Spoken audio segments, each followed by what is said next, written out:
Tech brother ပြောပြမယ်အားကြိုးထိုးရင်ချောင်းနေတယ်တခါတလေအားသတဲ့အခါကြိုးကိုဘယ်ညာလှုပ်ပြီးမှအားဝင်တယ်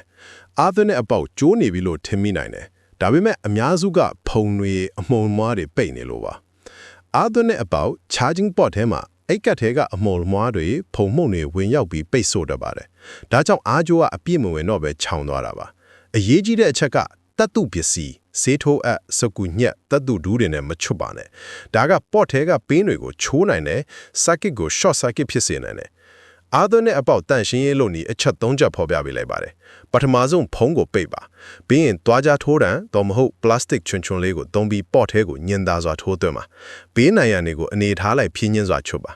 ဖုံတွေကိုမှုတ်ထုတ်ဖို့ဘေးကင်းလုံခြုံတဲ့ compress air တော့ပါဇက်နဲ့လေမှုတ်နိုင်ပါတယ်အရန်အားကြီးတဲ့လေမှုတ်ဆက်တွေမသုံးပါနဲ့တန်ရှင်းပြီးရင်အားကြိုးထိုးကြည့်ပါအစင်မပြေရင်ပြန်လုပ်ပါဒါမှမဟုတ်ရင်ပြီးသွားပြီ၃ချိန်လောက်စမ်းပြီးမှမရရင် professional စီပြသင့်ပါပြီဒီနည်းကဈေးမကုန်ဘူးကိုယ်တိုင်လုပ်လို့ရတယ်ပြင်ဆိုင်မသွားရဘူးအားနည်းချက်ကသတိမထားရင်ပေါ့ကိုပျက်စီးစေနိုင်တယ်ဒါကြောင့်တတ်သူပစ္စည်းကိုဘယ်တော့မှမသုံးပါနဲ့